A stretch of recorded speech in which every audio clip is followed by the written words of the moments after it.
중국 원자재 의존도를 낮추고 북미 생산을 늘리는 기업에 보조금을 지급하는 미국의 인플레이션 감축법 IRA. 이 IRA를 놓고 왈가왈부 말이 많습니다. 미국 상원 의원들이 인도네시아와의 핵심 광물 협정 CAM 체결에 반대를 표명한 건데요. 케빈 크레이머 상원 의원을 비롯한 9명의 의원은 미국과 인도네시아 간 CAM 체결 우려를 표하는 서한을 보냈습니다. 이들은 양국 협정이 미국의 니켈 개발을 저해야 한다고 지적했는데요. 동시에 중국이 상당한 영향력을 가진 인도네시아의 생산만 장려할 것이라고 봤습니다. 실제로 중국은 작년 상반기 인도네시아 니켈 사업에 36억 달러를 투자했는데요. 현재 연간 16만 4천 톤의 니켈 가공품을 생산할 수 있는 공장 3개를 보유하고 있죠. 이쯤 되면 너무 대놓고 중국 견제하기는 아닌지, 미국과 중국의 힘겨루기 속 배터리 시장은 어떻게 될지 조태현 기자가 알아봤습니다.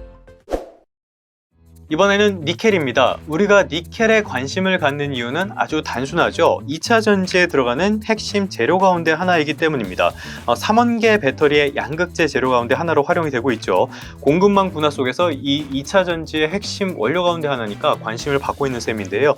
지금까지 동남아 국가들이 이런 인도네시아 같은 곳에서 미국의 IRA, 인플레이션 감축법에 자국의 핵심 광물들을 포함해달라고 계속 요구를 해왔습니다. 인도태평양 경제 프레임워크 IPEF, 여기에 한 부분으로 핵심 광물 협정을 체결해가지고 미국이랑 FTA를 체결한 거랑 같은 효과를 내게 해달라, 이런 요구를 해왔었거든요. 바이든 행정부는 이 IPEF 협정을 11월까지는 체결을 한다는 계획이었는데 이런 논의가 길어지면서 더 늦어지는 게 아니냐, 이런 걸림돌이 될 수 있다, 이런 전망도 나왔었는데요. 여기에 미국 의회까지 브레이크를 잡은 꼴이라고 볼 수 있겠습니다. 인도네시아 지도를 하나 가져왔습니다. 바로 여기에 있는 나라죠. 우리에겐 조금 덜 알려져 있는 부분이기도 한데요. 생각보다 경제 잠재력이 상당히 높은 나라입니다. 인도네시아의 인구가 2억 8천만 정도가 돼가지고요. 세계 4위고요.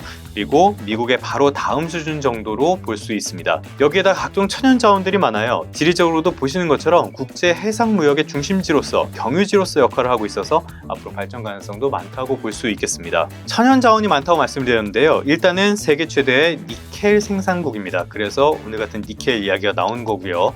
고무나 석탄, 원유, 그리고 천연가스, 이런 것들도 가지고 있습니다. 또 유명한 게 팜유, 그리고 향신료 같은 것들이죠. 잠재력 계속 말씀드리고 있는데요. 지금 명목 GDP로 순위가 세계 16위입니다. 재밌는 거는 인도네시아가 네덜란드의 식민지배를 받았었는데요. 지금은 명목 GDP 순위에서 네덜란드를 오히려 앞서 있는 상태입니다. 그런데 왜 미국 의회에서 반대를 하냐? 기본적으로는 여기 나오는 중국 때문이죠. 중국과 외교, 경제적인 관계 때문이라고 보시면 되겠습니다. 기본적으로 인도네시아랑 중국은 꽤 가까운 사이입니다. 물론 인도네시아는 전통적으로 제3세계의 핵심 멤버 가운데 하나라서 중립적인 입장을 계속 유지를 하고 있죠.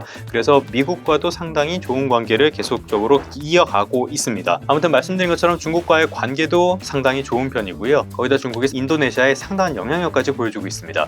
지난해 상반기에만 인도네시아 니켈 사업에서 이만큼을 투자를 했다고 해요. 역시 자본의 중국이죠. 그렇기 때문에 결국에 인도네시아를 IRA에 포함한다면 이게 궁극적으로는 인도네시아가 아닌 중국의 이득이 될 수 있다는 게 바로 미국 쪽의 우려라고 볼 수 있겠습니다. 여러 차례 말씀을 드렸지만은, 그렇다면 결국에 문제는 뭐냐? 미국과 중국의 공급망 패권 경쟁이라고 할 수가 있겠죠. 우리 입장에서는 인도네시아에서 나온 니켈까지 미국의 IRA에 포함이 된다면 상당히 큰 도움이 될 겁니다. 특히 배터리 회사들로서는 큰 도움이 되겠지만 쉽지는 않아 보이는 상황입니다. 지금 배터리 업계는 여러 차례 말씀을 드린 것처럼 상당히 많은 변수에 좌지우지되고 있습니다. 당장은 수요 문제, 그리고 니켈이나 리튬 같은 주요 원자재, 이런 것들의 가격 변화에 큰 영향을 받고 있고요. 하지만 기본적으로 가장 큰 변수는 역시 공급망 재편이라고 할 수 있겠습니다.